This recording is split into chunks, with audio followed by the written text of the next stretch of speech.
আসসালামু আলাইকুম। আমার সকল প্রিয় আপু এবং ভাইয়ারা, আপনারা সবাই কেমন আছেন? আশা করছি কাছে এবং দূরে, দেশ এবং দেশের বাহিরে যে যেখান থেকে আমার আজকের ভিডিওটি দেখতেছেন, আল্লাহর রহমতে আপনারা সবাই অনেক ভালো আছেন। আর আমরাও আল্লাহ তাআলার অশেষ রহমতে আলহামদুলিল্লাহ বেশ ভালো আছি। বরাবরের মতো চলে আসলাম নতুন আরও একটি ব্লগ ভিডিও নিয়ে। আমি হাসনা হেনা। ভিডিওর শুরুতে আপনাদের কাছে একটা রিকোয়েস্ট করে নিচ্ছি, আপনারা আমার ভিডিওটি না টেনে ফুল ভিডিও দেখবেন আর ভিডিওটি দেখার শুরুতে একটা লাইক দিয়ে আমার ভিডিওটা কন্টিনিউ করে রাখবেন। আজকে ভিডিওটা শুরু করেছি, আপনারা দেখতেই পারতেছেন আপনাদের ভাইয়া আমাকে অনেক হেল্প করতেছে রমজান মাসের দিনে। আপনাদের ভাইয়া আমাকে প্রচুর হেল্প করে। আজকে তরমুজের শরবত আপনাদের ভাইয়া বানাচ্ছে। তরমুজের শরবত বানাবার জন্য ও তরমুজ কেটে নিয়েছে, দিয়ে দিয়েছে চিনি, তারপরে দিয়ে দিল দুধ। দুধটা আমি জাল করে ভালো করে ঠান্ডা করে নিয়েছি আর ঠান্ডা করা দুধ দিয়েছি। আমরা যখন শরবতটা বানাই তখন দুপুর প্রায় 2টা 2:30 বাজে। আগে আগে বানাইয়া তারপরে ফ্রিজে রেখে দিব আর ইফতারের টাইমে ঠান্ডা ঠান্ডা খাবো। সারাদিন রোজা রাখার পর এরকম ঠান্ডা ঠান্ডা শরবত খাইতে খুবই ভালো লাগে।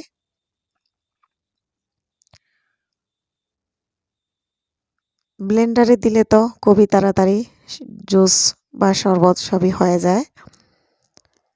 হয়ে গিয়েছে দেখুন। আর এই তরমুজটার কালারটা সাদা সাদা ছিল, তাই কালারটা তেমন ভালো আসে নাই। আর দুধ দিয়েছি, দুধ দেওয়ার কারণে তো আর সাদা হয়ে গিয়েছে। আপনাদের ভাইয়া অনেক সুন্দর করে তরমুজটারে ডিজাইন করেছে, আমার তো দেখে খুবই সুন্দর লাগছে, অনেক ভালো লাগছে আমার। আপনাদের কেমন লাগছে কমেন্টের মাধ্যমে জানাবেন। আমাদের শরবতটা বানানো শেষ, এখন ডেকোরেশন করে নিয়েছি।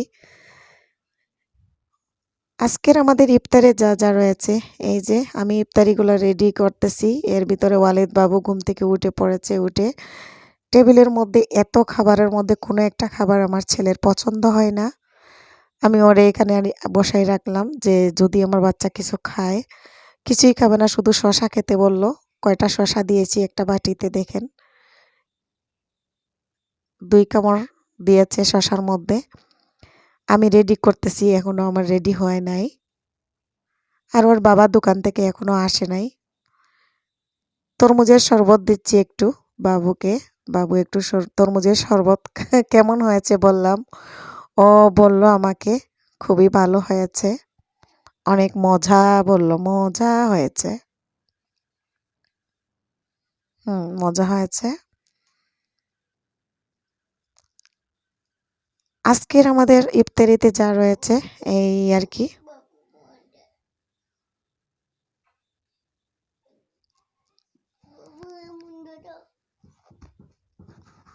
আসার সময় জিলাপি আর বুন্দিয়া নিয়ে এসেছে আর মুড়ি নিয়ে এসেছে। আজকে নাকি মুড়ি মাখাবে ওর নিজের হাতে। তো আপনাদের ভাইয়া মুড়ি মাখাচ্ছে দেখুন। খুব মজা হয়েছিল ইফতারিতে। আমার যেহেতু মুড়ি খাওয়ার অভ্যাস নাই, আমি মুড়ি খেয়ে খাওয়ার পরে তো সেই মাথা ব্যথা। আর মাথা ব্যথা করতে করতে আমি তো পুরো অস্থির হয়ে গিয়েছিলাম, অনেক মাথা ব্যথা করছিল। ইফতার করা শেষ হয়ে আপনাদের ভাইয়া দোকানে চলে গেছে, নামাজে গেল, নামাজ পড়ে তারপরে মসজিদ থেকে দোকানে চলে যাবে। দোকানে যাওয়ার পর একজন ভাবি এসেছেন, আর ভাবি আমার জন্য গিফট নিয়ে এসেছেন। বালিশের উপরের খেতা খুবই সুন্দর, এত সুন্দর গিফট, জাস্ট ওয়াও, কি বলবো। ভাবিকে অসংখ্য ধন্যবাদ। দেখুন, আমার তো অনেক পছন্দ হয়েছে বালিশের উপরের খেতা ভাবি আমাকে গিফট করার জন্য। আমি কি বলে ভাবিকে ধন্যবাদ বলবো। ভাবি এসেছিলেন আর ইফতার করে যেহেতু এসেছেন, আমি তো ভাবিকে অনেক বকা দিয়েছি, আপনি যেহেতু আসলেন তাহলে ইফতারের আগে কেন আসলেন না। আমি যে গিফটটা পেয়ে তো মহা খুশি। বালিশের উপরে দিয়ে দেখলাম একদম পারফেক্ট সাইজ মতো হয়েছে। আমার বালিশগুলো বড় বড়, তারপরও বালিশের উপরে খুবই সুন্দর হয়েছে, মাশাআল্লাহ। অনেক সুন্দর হয়েছে গিফটটা।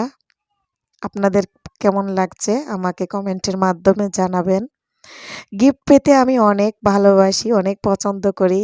গিফট পেতে কার না ভালো লাগে? আমার তো ভীষণ ভালো লাগে।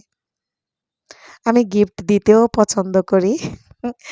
তো আমার তৌফিক অনুযায়ী আমি যাকে যতটুক দেওয়ার ততটুকুই দেই, এই আর কি। আজকের সেহরি রান্নার জন্য মাছ ভাজি করতেছি, মাছ ভুনা করব। কিছুই খেতে পারি না সেহরির টাইমে, আমার যে একটা অভ্যাস। তারপরেও আলহামদুলিল্লাহ, আল্লাহর শুকরিয়া, আমি রমজান মাসে এত ভালো সুস্থভাবে সারাটা দিন কাটাই, খুবই ভালো লাগে। রোজা রেখে আমাদের শরীরের আসলে কোনো ওজন কমে না, বরং ওজন আরো খুব বেড়ে যায়। বাট আমি জানি যতটুকু আমি জানতে পারছি, রোজা রাখলে নাকি আমাদের পাপের বোঝা কমে, বাট শরীরের ওজন কমে না, পাপের ওজন কমে।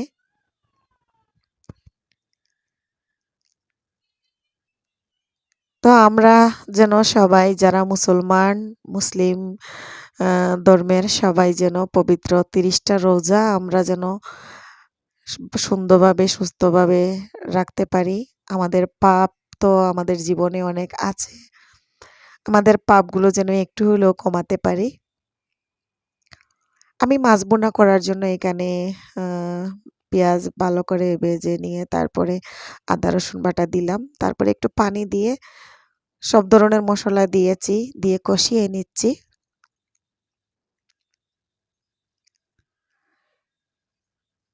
টমেটোগুলো একটু কাঁচা কাঁচা মানে শক্ত শক্ত থাকে, তাই আগে টমেটোগুলো আমি কষিয়ে নিচ্ছি মশলার সাথে, তারপরে আমি ভেজে রাখা মাছগুলো দিয়ে ভালো করে রান্না করে নিব।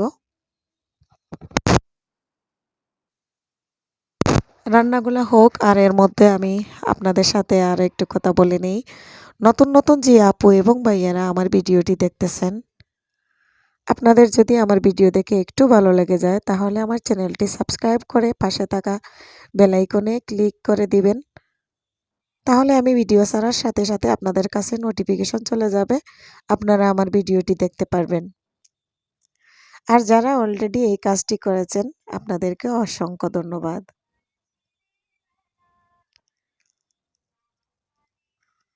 সেহরির টাইমে তো কিছুই খেতে পারি না, আমার তো একটুও ভালো লাগে না।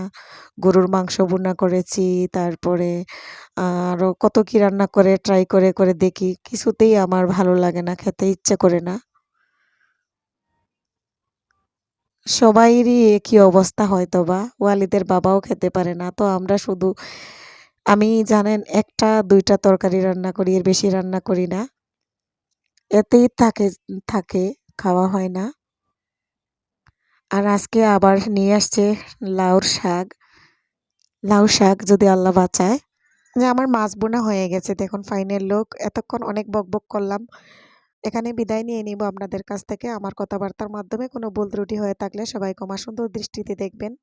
সবাই ভালো থাকবেন, আল্লাহ হাফেজ, আসসালামু আলাইকুম।